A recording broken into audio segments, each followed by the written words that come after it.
ஆண்டவராய் இயேசுவின் நாமத்தினாலே மறுபடியும் உங்களுக்கு அன்பின் வாழ்த்துக்களை சொல்லுகிறேன். இந்த செய்தியின் மூலமாக உங்களை சந்திப்பதிலே மகிழ்ச்சி அடைகிறேன்.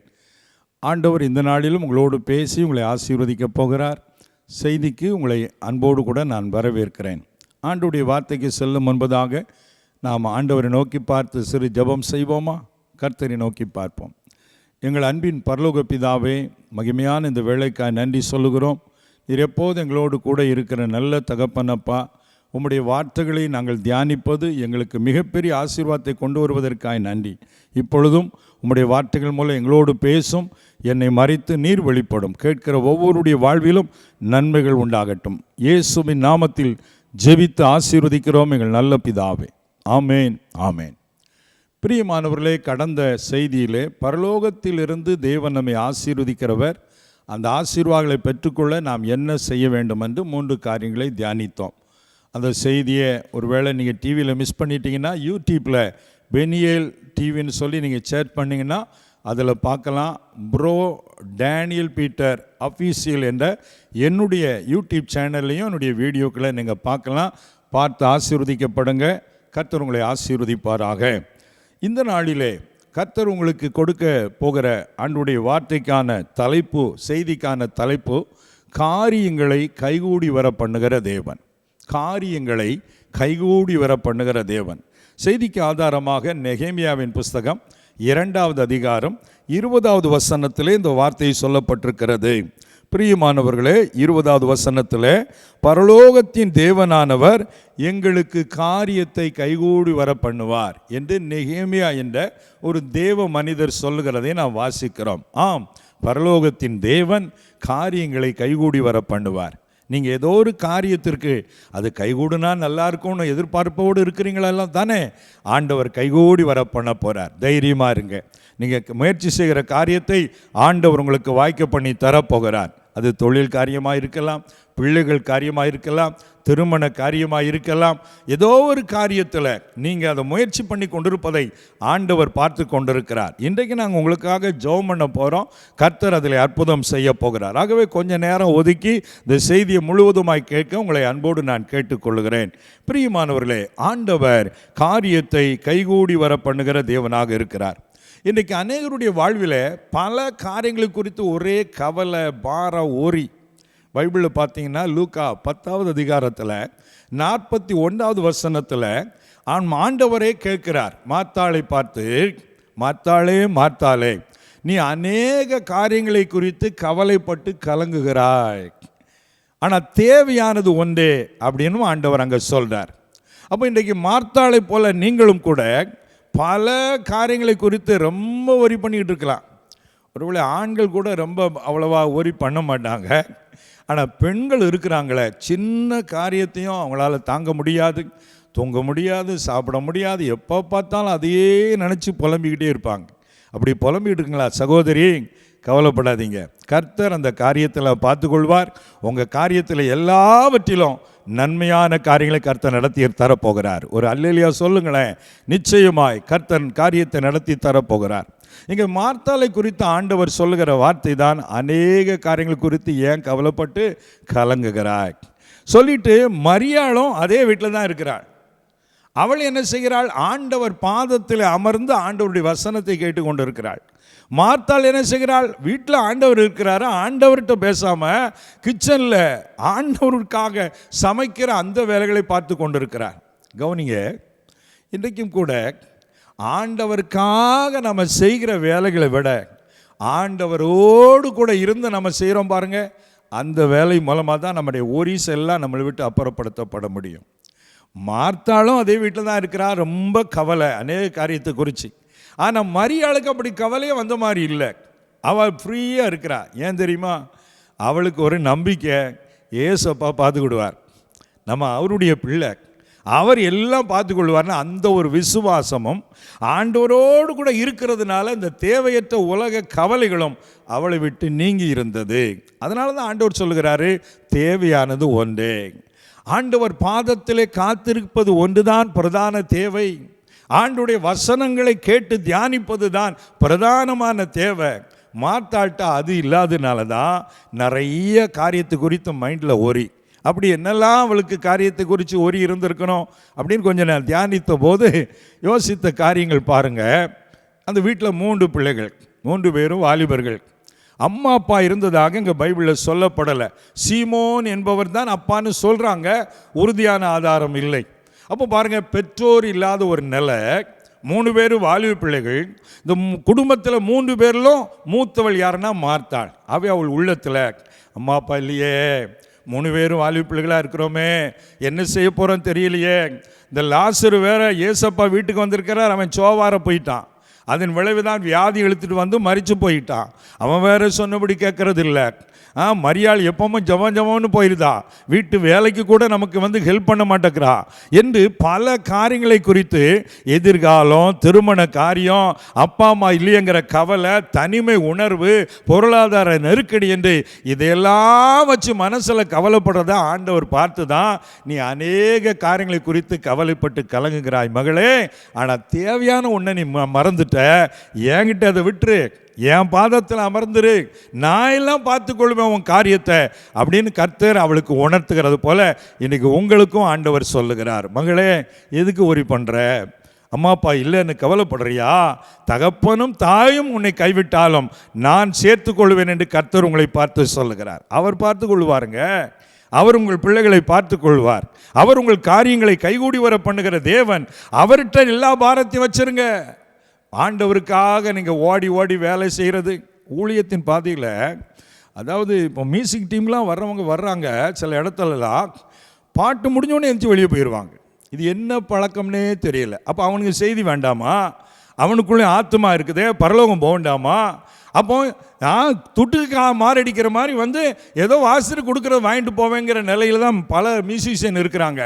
சரி கிடையாது தம்பி, பிரதர், அதெல்லாம் சரி கிடையாது. நீ உட்காரணும், நீனும் செய்தி கேட்கணும், நீனும் ஜெபம் பண்ணணும். நீ மியூசிக் வாசிட்டு நரகத்து போயிட்டான்னா அவ யார் உனக்கு உத்தரவாதி? நோவாவி நாட்களில் அப்படித்தான் பேழை கட்டினாரு. அந்த பலகை விற்றவன், பெயிண்ட் விற்றவன், கீழே அடித்தவன், வேலை பார்த்த ஆசாரி ஒருத்தர் உள்ள வரல. ஏன்? காசு கொடுக்குறாரு, வேலை பார்க்குறோன்னு இருந்தாங்களே தவிர உலகம் அழிய போவதே நம்ம மனம் திரும்பணுங்கிற எண்ணம் இல்லை. ஆகவே இன்றைக்கு இப்படிப்பட்ட நிலையெல்லாம் மாறணும். மார்த்தாலும் அதே போல் தான் வேலை ஆண்டவர் வந்தால் சமைச்சு போடணும். 12 சீசர்களுக்கு சமைச்சு போட நினைச்சாலே தவிர சமையல் அப்புறம் பார்க்கலாம். நம்ம ஆண்டவர் பாதத்தில் உட்கார்ந்து அவருடைய வசனத்தை தியானிப்பணும். மனதை அந்த காரியத்துக்கு பக்குவப்படுத்தலை. அதனால தான் ஒரி. அன்பு சகோதரனை, ஏன் உனக்கு உன் பிரச்சனை தீர மாட்டேங்குது தெரியுமா? நீ ஆண்டவர்கிட்ட மட்டும் உட்கார்றதே இல்லை. ஒரே ஓட்டம் ஜாட்டம் தான், அங்கே ஓடுறது இங்கே ஓடுறது. ஜெபமே ஜெயம்னு வீரமாக பாட்டு படிப்பாங்க சிலர். ஜெபம் பண்ணுவோன்னு சொன்னவொடனே எஞ்சி வெளியே போயிடுவான். கடைசியில் ஆமேன் போடுவோம் பாருங்க. அப்போ உள்ளே என் ஆத்மாவே கர்த்தரை சௌத்தினி சத்தமாக சொல்லிகிட்டு இருப்பான். இவ்வளோ நேரம் எங்கே போனேன்? அப்புறம் பாட்டு என்ன படித்தா? ஜெபமே ஜெயமா. இந்த மாதிரி ஏமாத்து வேலையெல்லாம் செய்யாதீங்க. ஊழியத்தில் இந்த மாதிரி மிஸ்டேக்லாம் நிறைய இருக்குது. கர்த்தருக்கு தன் இருதயத்தை திருப்பாமல், அவருக்கு ஒப்பு கொடுக்காமல், காசுக்கு வேலை செய்வது போல் ஒவ்வொரு வேலை செய்வது ஒரு நாள் உன்னை வாட்டி வதைக்கும். ஆனால் ஆண்டவருக்காக செய்கிற வேலையை விட ஆண்டவர் மார்த்தாளுக்கு அதனால தான் ரொம்ப ஒரி. ஆனால் மரியாளுக்கு அந்த ஒரியே இல்லை. ஆண்டவர் பார்த்து கொள்வார் என்கிற தைரியம். அதன்படியே ஆண்டவர் அதே குடும்பத்தில் லாசரு மரித்து போனான். பெரிய துக்கம் துயரம் வந்தது. ஆனால் ஆண்டவர் 4 நாள் கழித்து உலகத்தில் எந்த குடும்பத்திலும் செய்யாத அற்புதத்தை செய்து அந்த லாசருவை தேடியே அநேகர் வந்தாங்க. அப்படி வந்த பின்பு என்ன நடந்திருக்கும் நான் விசுவாசிக்கிறேன். யாரு? லாசருவா? அவங்க வீட்டில் 2 சிஸ்டர் இருக்காங்கப்பா, கல்யாணமாக இருக்காங்க. அப்படியா? லாசர் வீட்டில் அக்காவை நான் நகையே போடாமல் கல்யாணம் பண்ணி கொள்கிறேன், வரதட்சணையே வாங்காமல் கல்யாணம் பண்ணிக்கிடுதுன்னு ஒருத்தன் அப்படி கல்யாணம் பண்ணிட்டு போயிருப்பான். அக்காவுக்கு ஒரு மாப்பிள்ளை, தங்கச்சிக்கு ஒரு மாப்பிள்ளை வந்திருப்பாங்க. ஒரு அல்லையா சொல்லுங்களேன். ஆண்டவர் அந்த குடும்பத்தின் கவலைகளெல்லாம் மாற்றினார். அதனால் தேவையில்லாமல் போட்டு நிறைய ஊறி பண்ணி நிம்மதியை கெடுத்து கொள்ளாதீங்க. கர்த்தர் மேலே பாரத்தை வச்சுருங்க. அவர் எல்லாம் பார்த்து கொள்வார். அவர் காரியத்தை கைகூடி வர பண்ணுகிற தேவன். கர்த்தருக்கு மகிமை உண்டாகட்டும். ஒரு சம்பவம் ஒன்றை சமீபத்தில் ஒரு பத்திரிகையிலே நான் வாசித்தேன். என் உள்ளத்தை உடைத்தது, கண்ணீரை வரவழைத்தது. நம் ஆண்டவர் எவ்வளவு நல்லவர் என்று சொல்லி அதை உடனே குறிப்பெடுத்து கொண்டேன். பாருங்க, ஒரு சகோதரி ஒரு ஊழியரிடத்தில் தன்னுடைய அனுபவத்தை இப்படி சொல்லுகிறார்கள். அவங்க வீட்டில் 3 பெண் குழந்தைகள். அம்மா இல்லை, அப்பா சரியான ஒரு வருமானமோ ஒரு குடும்ப பொறுப்போ இல்லாதவர். 3 பிள்ளைகள் இருக்கிறாங்க. திருமண வயது ஆயிற்று, 30 வயசை தாண்டிட்டு ஒவ்வொரு பிள்ளைகளும் இந்த மாதிரி வயசில் வந்து கொண்டு இருக்கிறாங்க. திருமணம் முடிப்பதற்கு நகை இல்லை, பணம் இல்லை, எவருமே வரல. ஆனால் இந்த சகோதரி, மூத்த சகோதரி ஆண்டவரை நம்புகிறவங்க, ஆண்டவர் காரியத்தை கைகூடி வர பண்ணுவார்னு விசுவாசித்து எல்லா பாரத்தையும் ஆண்டவர் சமூகத்தில் ஊற்றி ஜெபித்து கொண்டே இருந்தார்கள்.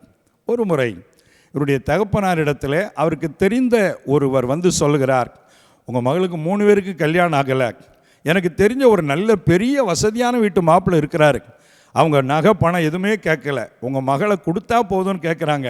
ஆனால் என்ன, கொஞ்சம் மனநிலையில் கொஞ்சம் பாதிப்பு இருக்கிற மாதிரி இருக்குது, ஆனாலும் அது நல்லா தான் இருக்குது, குடும்ப வாழ்க்கையெல்லாம் பிரச்சனை இல்லைன்னு சொல்கிறார். அப்போ அந்த தகப்பனார் எப்படியாவது மகளை கரையேற்றணும்னு சொல்லி அதற்கு சம்மதித்து அந்த மாப்பிள்ளைக்கே திருமணம் செய்து கொடுத்து விட்டார்கள். இந்த சகோதரி திருமணமானது மிகவும் உடைந்து போனார்கள். இயேசுவே, இவ்வளோ வருஷம் என் வாழ்க்கையில் என் காரியத்தை நல்லபடி நடத்தணும்னு ஜெபித்தேன், நீ நல்லபடி நடத்தியிருக்கிற உண்மைதான், ஆனால் கணவர் மனநிலை பாதிக்கப்பட்டவர் கொண்டு வந்து என்னை கட்டி வச்சுட்டாங்களப்பா, அப்போ அவருக்கு ஒரு மாற்றம் வராத ஆண்டவரே, ஆண்டவரே நான் இவ்வளவு நாள் ஜெபித்த ஜெபெல்லாம் வீணாக போயிட்டேன் ஆண்டவரேன்னு சொல்லி இந்த சகோதரி மனம் உடைஞ்சு மறுபடி ஜெபிக்கிறாங்க. ஆண்டவர் கிருபையினால் ஜெபிக்க ஆண்டவர் ஒரு குறிப்பிட்ட மருத்துவரை காண்பித்து இங்கே போய் பாருங்கன்னு சொல்லி அந்த மருத்துவரோட போய் சிகிச்சை எடுக்கிறாங்க. சில மாதங்களிலே அந்த மனநிலை பிரச்சனை மாறி நல்ல நிலைக்கு அந்த கணவரை கர்த்தர் கொண்டு வந்துட்டார். ஒரு அல்லேலூயா சொல்லுங்க. உலகத்தார் சொன்னாங்க, அவன் பைத்தியம், அவன் மெண்டலு, அவளுக்கு எங்கே குழந்தை இருக்க போகுது, அவளுக்கு எங்கே குழந்தை இருக்கும், அதெல்லாம் இருக்கவே இருக்கா என்று சொன்னார்கள். கர்த்தர் இந்த சகோதரனுடைய ஜெபத்தை கேட்டு அருமையான 2 பிள்ளைகளை கர்த்தர் கொடுத்தார். அந்த குடும்பத்திலே ஆண்டவருடைய ஒளி விளக்கு ஏற்றி வைக்கப்பட்டது. அதன் பின்பு தங்கைகளுக்கும் திருமணம் செய்து வைக்கப்பட்டு மகிழ்ச்சியோடு கூட அந்த குடும்பம் வாழ்ந்து கொண்டிருப்பதை அந்த சகோதரி வந்து சாட்சி சொல்லி ஆண்டவரை மைமைப்படுத்தினார்கள். பிரியமான கர்த்தருடைய பிள்ளைகளே, அப்போ ஆண்டவர் சமூகத்தில் காரியத்தை கைகூடி வர பண்ணுகிற தேவன் உங்கள் காரியத்தை கைகூடி வர பண்ணுகிறவராக இருக்கிறார். ஒருவேளை இது போல இக்கட்டான சூழ்நிலை இருக்கலாம், பணம் இல்லாமல் இருக்கலாம், நகை இல்லாமல் இருக்கலாம், வருமானம் இல்லாமல் இருக்கலாம், எல்லா இக்கட்டுகளையும் மாற்றி ஆண்டவர் தாமே உங்கள் பிள்ளைகள் காரியத்தை கைகூடி வர பண்ணுகிற நல்ல தேவனாக இருக்கிறார். கர்த்தருடைய பரிசுத்த நாமத்திற்கு மகிமை உண்டாவதாக. ஆகவே பிரியமான தேவனுடைய பிள்ளைகளே, காரியத்தை கைகூடி வர பண்ணுவார். பணம் இல்லைன்னு கவலைப்படாதீங்க, நகை இல்லைன்னு கவலைப்படாதீங்க, ஐயோ நல்ல மாப்பிள்ளையே வரலையேன்னு கவலைப்படாதீங்க, அவர் காரியத்தை கைகூடி வர பண்ணுவார். அப்போ ஆண்டவர் பரலோகத்தின் தேவனானவர் காரியத்தை கைகூடி வர பண்ணுகிற நல்ல தேவன் உங்களுக்கு இருக்கிறார். என்ன காரியத்திலெல்லாம் கைகூடி வர பண்ணுவார்? நான் ஏற்கனவே சொன்ன சம்பவத்தின்படி, அதாவது ஆதியாகமம் 24:50 சொல்லுகிறது, இந்த காரியம் கர்த்தரால் வந்தது என்று. அதாவது திருமண காரியத்தை குறித்து அங்கே சொல்லப்பட்டிருக்கிற வார்த்தை தான், இந்த காரியம் கர்த்தரால் வந்தது. அப்போ உங்கள் வாழ்க்கையில் இந்த மார்த்தாள் மரியாள் குடும்பத்திலேயே எப்படி திருமண பிரச்சனையோடு இருந்தார்களோ, நான் சொன்ன சம்பவத்தில் இருந்த அந்த 3 பிள்ளைகளும் எப்படி திருமணம் ஆவதென்று திருமண காரியத்திலே குழப்பத்தோடு இருந்தார்களோ, கர்த்தர் எவ்வளவு ஆச்சரியமாக கைகூடி வர பண்ணியிருக்கிறாரு. அதே போல் உங்களுக்கும் நீங்கள் எந்த காரியத்தில், அதை யாருக்கு திருமணத்தை எதிர்பார்த்து காத்து கொண்டு இருக்கிறீர்களோ அவர்களுக்கு நிச்சயமாய் சீக்கிரத்திலே காரியத்தை கைகூடி வர பண்ண போகிறார். ஒரு அல்லேலூயா சொல்லுங்களேன். கர்த்தர் அற்புதமாய் காரியத்தை கைகூடி வர பண்ணுவார். சில வேளை ஆண்டவரே நமக்கு காரியத்தை கைகூடி வர பண்ண நினைச்சாலும் சில சமுதாயத்தில் உள்ள தடைகள்னாலே நாமளே காரியத்தை ஒத்தி வைக்கிறது உண்டு. இப்போ பாருங்களேன், லெந்து காலங்கள் என்று சொல்லக்கூடிய காரியங்கள் இப்போ பாரம்பரிய திருச்சபைகளிலே ஆசரிக்கப்படுகிறது. இந்த லெந்து காலத்தில் யாரும் பொண்ணு மாப்பிள்ளை கதையை பேச மாட்டாங்க, கல்யாணம் வைக்க மாட்டாங்க. அதெல்லாம் லெந்து காலத்துக்கு முன்னே வச்சுக்கணும், இல்லைன்னா இயேசு உயிர் தெழுந்த பண்டிகை கொண்டாடிட்டு அப்புறம் பார்ப்போம். அப்போ ஆண்டவரே காரியத்தை வாய்க்க பண்ண வந்தால் கூட நம்ம சமுதாயம் அதை தடை பண்ணி வைக்கிற மாதிரி சில காரியங்கள், சூழ்நிலைகள் நாமே தடையாக வச்சுக்கிறோம். ஆனால் அந்த தடையெல்லாம் உடைச்சி ஆண்டவர் ஏற்ற வேளையில் உங்கள் பிள்ளைகளுடைய காரியத்தை மகிமையாக நடத்தி தருவார். ஒரு அல்லேலூயா சொல்லுங்களேன். அப்போ ஆண்டவர் திருமண காரியங்களை கைகூடி வர பண்ணுகிற நல்ல தேவனாக இருக்கிறார். கர்த்தருக்கு மகிமை உண்டாவதாக. திருமண காரியத்தை கைகூடி வர பண்ண போகிறார். இதை பார்க்குற சிலர் திருமண காரியத்தில் ரொம்ப மனம் உடைஞ்சிட்டீங்க. திருமண காரியம்னா அது எவ்வளோ விக்கெட்டுன்னு எனக்கு நல்லாவே தெரியும். ஏன்னா எனக்கு 2 பொம்பளை பிள்ளைகள். ஆனால் கர்த்தரை நாங்கள் நம்பி இருக்கிறதுனால அவரே 2 பிள்ளைகளுக்கும் ஏற்ற வேளையில் துணைகளை கொண்டு வந்து ஏறக்குறைய 2.5 வருஷம் கேப்புக்குள்ளே 2 பிள்ளைகளுக்கும் அற்புதமாக திருமணத்தை முடிக்க கர்த்தர் உதவி செய்தார். கையில் பணமில்லாத நிலையில் எனக்கு தெரிந்த ஒரு நண்பர் மூலமாய் அற்புதமாய் லட்சக்கணக்கான பணங்களை கொடுத்து திருமணத்தை முடிக்க உதவி செய்தார். ஆனால் அவருக்கு இன்னும் கொஞ்சம் பணம் கொடுக்க வேண்டி இருக்கிறது. சீக்கிரத்தில் அதையும் கொடுத்த கர்த்தர் உதவி செய்வார். ஒரு அல்லேலூயா சொல்லுங்களேன். ஆண்டவர் நமக்காக காரியங்களை கைகூடி வர பண்ணுகிற தேவனாக இருக்கிறார். முதலாவதாக. இரண்டாவதாக, ஆண்டவர் எந்த காரியத்தை கைகூடி வர பண்ணுகிறார்? நீங்கள் லூக்கா எழுதின சுவிசேஷத்தில் 18வது அதிகாரத்தில் 3வது வசனத்தை வாசித்து பார்த்தால் அங்கே ஒரு ஓமையை ஆண்டவர் சொல்கிறார். அதில் ஒரு 7 விதவை ஒரு அநீதியுள்ள ஒரு நியாயாதிபதி இடத்துல வந்து முறையிடுகிறாள். என்ன முறையிடுகிறாள்? எனக்கும் என் எதிராளிக்கும் இருக்கிற காரியத்தில் எனக்கு உதவி செய்யணும். அப்போ அந்த சகோதரி அவங்க ஒரு விதவை, அவங்களுக்கு சப்போர்ட்டுக்கு ஆள் இல்லை, பணம் இல்லை, ஏழையான ஒரு பெண். ஆனால் அவங்களுக்கும் ஒரு எதிராளி இருந்திருக்கிறான். இந்த எதிராளி இருக்கான் பாருங்க, எல்லாத்துக்குமே இருக்கிறான் உலகத்தில். ஆனால் பைபிள் சொல்கிறது சாத்தான் தான் தேவ பிள்ளைகளுக்கு எதிரி, மனுஷன் யாரும் எதிரி கிடையாதுன்னு பைபிள் சொல்லுது. ஆனால் அந்த சாத்தான் சில மனுஷருக்குள்ள புகுந்து அவங்கள தூண்டி விட்டு அவங்க எதிராளிகளாக நமக்கு விரோதமாக கிளப்பி விட்டுருதான். காரணம் பொறாமை, இன்னும் பல்வேறு விதமான காரியங்கள் இருக்கிறது. நம்ம ஒரு ஆசீர்வாதத்தை அடையணும்னா அதை அடைய விட்டுறக்கூடாது, அப்படி தடுக்கிற ஒரு சூழ்நிலை.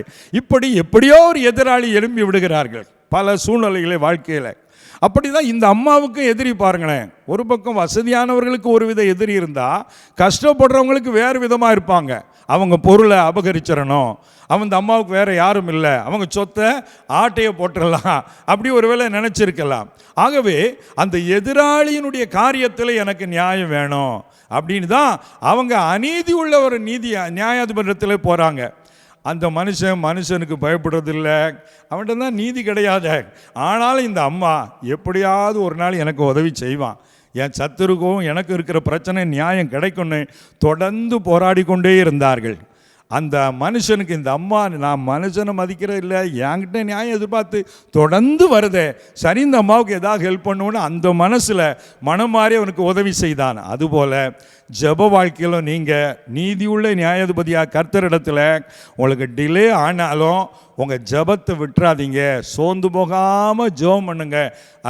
அதற்காகத்தான் இந்த ஓமையை ஆண்டவர் சொல்றார். அப்போ 2வது, பரலோகத்தின் தேவன் காரியத்தை கைகூடி வர பண்ணுவார் என்றால் என்ன காரியம்? உங்களுக்கு உங்கள் எதிராளிக்கு இருக்கிற பிரச்சனையில் காரியத்தை நன்மையாக கர்த்தர் கைகூடி வர பண்ண போகிறார். ஒரு அல்லேலூயா சொல்லுங்களேன். பக்கத்து வீட்டால் பிரச்சனை, வேலை செய்கிற இடத்துல எதிரி, சொந்த பந்தத்தில் எதிரி, கூடவே இருக்கிறவங்க குழி தோண்டி அதனால் எதிராளி, இப்படிலாம் வாழ்க்கையில் என்னெல்லாமோ நடக்கிறது, யாரையும் நம்ப முடியல. கூடவே இருந்து ஜெபம் பண்ணுறாங்க, ஊழியம் செய்கிறாங்க, திடீர்னு ரகசியமாக ஒரு கூட்டணி சேர்த்து நமக்கே வேட்டு வைக்கக்கூடிய அளவுக்கு மாறியிருந்தாங்க. உலகம் அப்படித்தான் இருக்கிறது.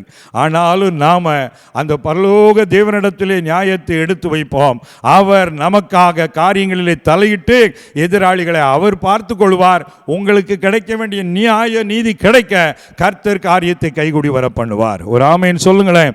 ஆகவே பிரியமான கர்த்தருடைய பிள்ளைகளே, ஆண்டவர் உங்க எதிராளிக்கு உங்களுக்கு இருக்கிற காரியத்தில் பிரச்சனையை தீர்த்து வைக்க போறார். கோர்ட்டு கேஸுன்னு இதனால் அலையிற மக்கள் எவ்வளவோ இருக்கிறாங்க.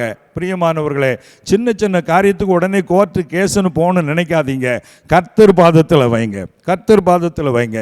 சமீபத்தில் ஒரு ஊழியம் செய்கிற சகோதரன் எனக்கு ஃபோன் பண்ணி, பிரதர் பக்கத்தில் திடீர்னு ஒருத்தர் வந்து நீங்கள் சவுண்டு வைக்கக்கூடாது, ரேடியோ போடக்கூடாது, இங்கே இந்த இடத்துல எல்லாம் கூட்டம் நடத்தக்கூடாதுன்னு வேதனையோடு என்கிட்ட வந்து எதிர்ப்பு தெரிவிக்கிறார். கல்லை கொண்டு ஏறுகிறார் பிரதர், என்ன செய்யணும்னு தெரியல அப்படின்னு வேதனையோடு சொன்னார். அப்போ கவலைப்படாதீங்க, நம்ம ஊழியர் ஐக்கியம் வச்சுருக்கிறோம், அரசாங்கத்தில் ரிஜிஸ்ட்ரேஷன் பண்ணியிருக்கிறோம். அப்போ நீங்களும் ஊழியத்தை ரிஜிஸ்ட்ரேஷன் பண்ணியிருக்கலாம் கேட்டேன். ஆமாம் பண்ணியிருக்கிறேன். பயப்படாதீங்க, நம்ம பேசுவோம். முதல்ல ஜெபத்தில் வைப்போம்னு சொல்லிட்டு ஆண்டவர் சமூகத்தில் ஜெபத்தில் வச்சோம். அந்த ஊழியக்காரர் ஜெபிக்க ஆரம்பித்தார். அந்த பிரச்சனை பண்ணவர் இப்போ தானாகவே அமைதி ஆகிட்டார், பிரச்சனை மாறிட்டு. ஒரு அல்லேலூயா சொல்லுங்களேன். கர்த்தர் யுத்தம் பண்ணுவார். எதிராளிகள் பிரச்சனையில் எடுத்த உடனே நீங்கள் சண்டைக்கு போகணும்னு சொல்லி நினைக்காதீங்க, மாம்ச காரியத்தை செய்யாதீங்க. நீங்கள் ஆதியாகமத்தின் புத்தகத்துக்கு வருவீங்கன்னா 26வது அதிகாரத்தில் 12ஆம் வசனம் முதல் 16ஆம் வசனம் வரை வாசித்து பார்த்தால் ஈசாக்கு என்ற தேவ மனிதனை கர்த்தர் 100 மடங்கு ஆசீர்வதிக்கிறார்.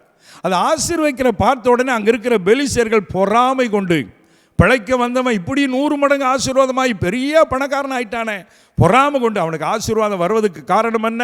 அந்த விவசாயம் செய்வதற்கு தோண்டப்பட்டிருக்கிற துறவு, கிணறு, தண்ணி, அதில் தானே இவனுக்கு அவ்வளோ ஆசீர்வாதம் வருதுன்னு அதெல்லாம் மண்ணை அள்ளி போட்டு மூடி நிரப்பிட்டாங்க. இவர் போய் அடுத்த இடத்துல தோன்றாரு, அங்கேயும் மண்ணினால் மூடி போடுறாங்க. மிகப்பெரிய உபத்திரவம் எதிராளிகளினால. காரணம் என்ன? பொறாமை தான். ஆகவே இப்படிப்பட்ட சூழ்நிலையில் ஈசாக்கு தடுமாட்டத்தோடு நிற்கிறார். ஆண்டவர் அன்றைக்கு ராத்திரியிலே ஈசாக்குக்கு தரிசனமாகி, பயப்படாதே, நான் உன் தகப்பனுடைய தேவன், நான் உன்னோட கூட இருந்து உன்னை ஆசீர்வதிப்பேன்னு சொல்றாரு. அடுத்த நாள் என்ன நடக்கிறது? எந்த சத்துரு இவனை வெளியேறுங்க போன்னு சொல்லி விரட்டினாங்களோ அவங்களே வந்து சமாதானத்துக்கு வந்து கர்த்தர் உம்மோடு இருக்கிறார் என்பதை கண்டுகொண்டோம். நமக்குள்ள பிரச்சனை வேண்டாம், சமாதானமாக போகணும், உடன்படிக்கை பண்ணும்படி கர்த்தர் மாற்றினார். ஒரு அல்லேலூயா சொல்லுங்களேன். அதான் காரியத்தை கைகூடி வர பண்ணுகிறவர். அப்போ உங்களுக்கு எதிராளிக்கிற பிரச்சனையா பகையை வளர்க்கணும்னு நினைக்காதீங்க, பிரச்சனையை பெருசாக்கணும்னு நினைக்காதீங்க. சில காரியத்தை விட்டு கொடுங்க. சில அதில் நஷ்டம் வந்தாலும் பரவாயில்ல, கர்த்தர் பார்த்து கொடுங்க. எவ்வளவு நீங்க இழந்தீங்களோ அதை விட 1000 மடங்கு கர்த்தர் உங்களுக்கு தருவார். ஆபிரகாமுக்கும் லோத்துவுக்கும் பிரச்சனை வந்தது. அப்போ ஆபிரகாம் கூப்பிட்டு சொன்னார், எப்பா நம்ம சகோதரர், நமக்குள்ள பிரச்சனை வேண்டாம், நீ வலது பக்கம் போனால் நான் இடது பக்கம் போகிறேன், நீ இடது பக்கம் போனால் நான் வலது பக்கம் போகிறேன் அப்படின்னு விட்டு கொடுத்ததுனால தான். அதுக்கப்புறம் கர்த்தர் ஆபிரகாம் சொல்கிறாரு, நீ இருக்கிற இடத்துலேருந்து வடக்கையும் தெற்கையும் கிழக்கையும் மேற்கே பார், எம்மட்டும் தேசமோ நடந்து திரி, அதெல்லாம் உனக்கு தரப்போகிறேன், லோத்து போயிட்டான்னு வருத்தப்படாதுன்னு கர்த்தர் சொல்கிறார். எதிராளிகள் எந்த விதத்தில் வந்தாலும் நாம் சில காரியத்தில் விட்டு கொடுத்தால் கர்த்தர் நமக்காக யுத்தம் பண்ணி இழந்ததை விட பல மடங்கு தந்து நம்மை ஆசீர்வதிப்பார். அதை விட்டுட்டு நீங்கள் பகையை வளர்த்து சண்டை போட்டு சச்சரவு போட்டு கோர்ட்டு கேஸுன்னு அழைகிறதுனால நீதி கிடைத்து விடாது. எல்லா நேரத்திலும் சில வேளை கிடைக்கும், ஆனால் எப்பொழுதும் அல்ல. ஆனால் பரலோக நீதி உள்ள நியாயாதிபதியில் வந்தீங்கன்னா எதிராளிகள் பிரச்சனை அவர் அற்புதமாக ஹேண்டில் பண்ணுவார்.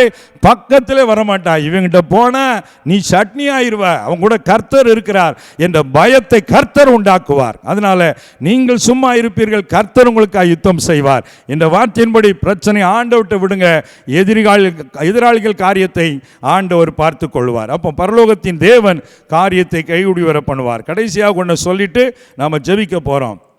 இந்த நெகேமியா 2:20 நெகேமியா சொல்லுகிறார், பரலோகத்தின் தேவனானவர் எங்களுக்கு காரியத்தை கைகூடி வர பண்ணுவார். என்ன காரியம்? நெகேமியா என்ன காரியத்தில் ஈடுபட்டார்? எருசலேம் அலங்கம் இடிக்கப்பட்ட நிலையிலே, மக்கள் சிறையிருப்புக்கு ஒப்பு கொடுக்கப்பட்டு தேசம் பாழாக்கப்பட்ட நிலையில் இருக்கிறது. ஆகவே அடுத்த தேசத்தில் இருக்கிற இந்த நெகேமியாவுக்குள்ள ஒரு பாரம் வந்து தன்னுடைய சொந்த தேசத்தினுடைய அலங்கத்தை கட்டுவோம், ஒரு பாதுகாப்பு வேலியாக அலங்கம் கட்ட வேண்டும் என்று சொல்லி அந்த காரியத்தில் ஈடுபடுகிறார். ஆகவே ஜனங்களிடத்திலே ஒரு பக்கம் முயற்சி பண்ணுகிறார், ராஜாவிடத்திலே உதவிக்கு முயற்சி பண்ணுகிறார், எல்லாவற்றுக்கும் மேலாக அதற்காக உபவாசம் பண்ணி ஜெபம் பண்ணி காத்திருக்கிறார். எல்லா காரியத்திலும் ஆண்டவர் அனுக்கிரகம் பண்ணி அந்த அலங்கத்தை கட்டி முடிக்க கர்த்தர் உதவி செய்கிறார். ஒரு அல்லேலூயா சொல்லுங்களேன். இது எப்படி சொல்லலாம்னா, குடும்பங்களை கட்டி எழுப்பும்படி ஆண்டவர் காரியத்தை கைகூடி வர பண்ணுவார். சில குடும்பங்கள் உடைந்து கிடக்கிறது, கணவன் மனைவிக்குள்ள ஐக்கியம் இல்லை, பிரிந்த நிலையிலே நீங்கள் இருக்கலாம், சமாதானத்துக்கே வழியில் நினைக்கலாம். கர்த்தர் அந்த எல்லா குறைவையும் மாற்றி அலங்கத்தை கட்டி முடிக்க உதவி செய்து போல குடும்பத்தை கட்டி எழுப்ப கர்த்தர் உதவி செய்வார். எல்லா பகையை மாற்றுவார், கணவன் மனைவிக்குள்ளே சமாதானத்தை கர்த்தர் உண்டாக்குவார். அதே வேளையில் இந்த நெகேமியா செய்தது ஒரு ஆவிக்குரிய பிரகாரமாய் பார்த்தா அது ஒரு ஊழியம், தேவ பணியாக நாம் எடுத்துக்கொள்ளலாம். எனக்கன்பானவர்களே, ஒருவேளை உங்கள் ஊழியத்தின் பாதையில் இடிக்கப்பட்ட நிலையில் இருக்கலாம், ஊழியமே முடிந்து விடுமோ என்ற சூழ்நிலையில் இருக்கலாம், கூட இருக்கிறவர்களே விரோதமாக எழும்பி விட்டார்கள், நான் நன்மை செய்தவர்கள் நன்மை பெற்றவர்கள் எல்லாம் எனக்கு துரோகமாக எழும்பி விட்டார்கள் என்று பயத்தோடு இருக்கிறீர்களா? கவலைப்படாதீங்க, கர்த்தர் அவருடைய காரியத்தை கைகூடி வர பண்ணி அந்த ஊழியத்தை மறுபடி கட்டி எழுப்புவார். ஒரு அல்லேலூயா சொல்லுங்க. கர்த்தருடைய பணியில் நீங்கள் தீவிரமாக இறங்குங்க, அவர் உங்களுக்காக நின்று காரியத்தை கைகூடி வர பண்ணுவார். நான் பல வருடங்களுக்கு முன்பதாக ஒரு குறிப்பிட்ட சபை ஊழியர் என்ற பணியில் 10 வருடம் பணி செய்தேன். அதற்கு பின்பு கர்த்தர் அங்கே பணி செய்ய என்னை ஆசீர்வதித்து ஊழியத்தையும் ஆசீர்வதித்து வந்தார். பல இடங்களில் என்னை பயன்படுத்த ஆரம்பித்தார். உயர்த்த சிலருக்கு பொறாமை வந்தது. அதன் விளைவாக என்னுடைய ஊழியத்தை அழித்து விடலாம் என்று எண்ணி என்னை அந்த இடத்தை விட்டு அப்புறப்படுத்த எவ்வளவோ பிரயாசப்பட்டு பெரிய போராட்டமாக வந்தது. கடைசியிலே அங்கிருந்து நான் வெளியேற வேண்டிய சூழ்நிலை வந்தது. அது அப்பொழுது நான் நினைச்சேன், ஐயோ இவ்வளவு பெரிய பிரச்சனை ஆயிட்ட, ஊழியமே முடிந்ததா, என்ன செய்வதுன்னு யோசித்த பொழுது கர்த்தர் சொன்னார், நீ இங்கே தான் இருக்கணும், எங்கேயும் போகக்கூடாது, இனி உனக்கு நான் வித்தியாசமாக ஊழியத்தை தருவேன்னு சொல்லி அதே இடத்துல புதிய ஊழியத்தை தொடங்க கர்த்தர் கிருபை தந்தார். அதற்கு பின்பு ஊழியத்துக்கு ஒரு நல்ல இடத்தை தந்தார், கட்டடங்களை தந்தார். இன்றைக்கு ஆண்டவர் அதே இடத்துல பாருங்க நல்ல ஒரு உயர்ந்த ஸ்தானத்தில் கர்த்தர் என்னை வச்சிருக்கிறார். ஒரு அல்லேலூயா சொல்லுங்களேன். எனக்கு பிரச்சனை செய்தவர்கள், ஊழியத்தை அழித்துவிட நினைத்தவர்கள் இருக்கிற இடம் தெரியவில்லை. ஆனால் கர்த்தர் என்னோடு கூட இருந்து காரியத்தை நன்மையாக மாற்றிட்டார். அவங்க என்னை விரட்டி விடலான்னு நினைச்சாங்க, ஆனால் அதே இடத்துல நிறுத்தி எனக்கு இன்னைக்கு எவ்வளவோ மேன்மையான காரியங்களை கர்த்தர் செய்திருக்கிறார். எனக்கு அன்பானவர்களே, கர்த்தர் நம்மோடு கூட இருந்தால் அவர் செய்ய நினைக்கிறதை எந்த மனுஷனும் தடுக்க முடியாது. ஆகவே அவர் காரியத்தை கைகூடி வர பண்ணுகிற தேவனாக இருக்கிறார். ஆகவே இந்த வேளையிலே கர்த்தர் உங்களுக்கு சொல்லுகிற வார்த்தை, பரலோகத்தின் தேவனாக இருக்கிற நான் உன் காரியத்தை கைகூடி வர பண்ணுவேன், உன் தொழில் காரியத்தை கைகூடி வர பண்ணுவேன், உன் ஊழியத்தின் காரியத்தை கைகூடி வர பண்ணுவேன், உன் கட்டுமான காரியத்தை நான் கைகூடி வர பண்ணுவேன், திருமண காரியத்தை நான் கைகூடி வர பண்ணுவேன், என்னை நம்பு, உன் பாரத்தை என்னிடத்தில் வைத்து விடு என்று உங்களை பார்த்து சொல்லுகிறார். இப்படி காரியத்தை கைகூடி வர பண்ண ஆண்டவரோடு கூட ஐக்கியம் வைத்து வாழுங்கள். ஆண்டவர் பாதத்தில் அதற்காக உபவாசம் பண்ணி ஜெபம் பண்ணுங்க. சத்துருக்களை கூட நேசிங்க. பிரச்சனை ஆண்டவர்கிட்ட விட்டுருங்க, அவர் எல்லாம் பார்த்து கொள்வார். ஜெபிப்போமா ஆண்டவரை நோக்கி பார்த்து. அன்பின் பரலோக பிதாவே, மகிமையான இந்த நேரத்திற்காய் நன்றி சொல்லுகிறோம். நீர் காரியத்தை கைகூடி வர பண்ணுகிற தேவன். இதை பார்க்கிற மக்கள் என்ன காரியத்திற்காய் கைகூடி வர வேண்டும் என்று எதிர்பார்த்து கொண்டு இருக்கிறார்களோ அந்த காரியங்கள் கைகூடுவதாக, திருமண காரியங்கள் கைகூடி வருவதாக, தொழில் காரியங்கள் கைகூடி வருவதாக, எதிராளிகளால் வரக்கூடிய பிரச்சனைகளை அற்புதம் செய்து அந்த காரியங்களை கைகூடி வர பண்ணுவீராக. ஆண்டவரே, உம்முடைய நாமத்தினால் உம்முடைய பிள்ளைகளுடைய குடும்பங்களை கட்டி எழுப்பி குடும்பத்தின் காரியங்களை கைகூடி வர பண்ணுவீர். என்ன காரியத்துக்காக எதிர்பார்த்து இப்போது ஜெபித்துக் கொண்டிருக்கிறார்களோ அதில் அற்புதம் நடப்பதற்காய் நன்றி. ஆண்டவர் ஜெபத்தை கேட்கிறதற்காய் நன்றி. மகளே, உன் வேண்டுதல் கேட்கப்பட்டது, உன் காரியம் ஜெயமாய் மாறப்போகிறது. அன்பு சகோதரனே, கர்த்தர் உன் பாரத்தை கேட்டார், கண்டார். உன்னுடைய வாழ்விலும் எதிர்பாராத விதத்தில் காரியம் நல்லபடி நடந்து நிறைவேறப் போகிறது. தைரியமாயிரு என்று கர்த்தர் சொல்லுகிறார். உன் ஜெபம் கேட்கப்படுகிறது சகோதரனே. நானே காரியத்தை கைகூடி வர பண்ணுகிறேன் என்று கர்த்தர் சொல்லுகிறார். அப்பா, நீர் கொடுக்கிற நல்ல வார்த்தைகளுக்காக நன்றி. தொடர்ந்து சாட்சிகளை எழுப்பித்தாரும், ஆசீர்வதியும். இயேசுவின் நாமத்தில் ஜெபிக்கிறோம் எங்கள் ஜீவனுள்ள நல்ல பிதாவே. ஆமேன், ஆமேன். பிரியமானவர்களே, ஆண்டவர் காரியத்தை வாக்கியம் பண்ணி தரப்போறாரு. பெற்றுக்கொள்கிற நன்மைகளை எங்களுக்கு தெரியப்படுத்துங்க. தொடர்ந்து எங்கள் ஊழியங்களுக்காக ஜெபம் பண்ணுங்க. ஆண்டவர் உங்களை ஆசீர்வதிப்பார். மீண்டும் இன்னொரு நிகழ்ச்சியிலே நான் உங்களை சந்திக்கும் வரை தேவன் உங்களோடு நடத்துவாராக. God bless you.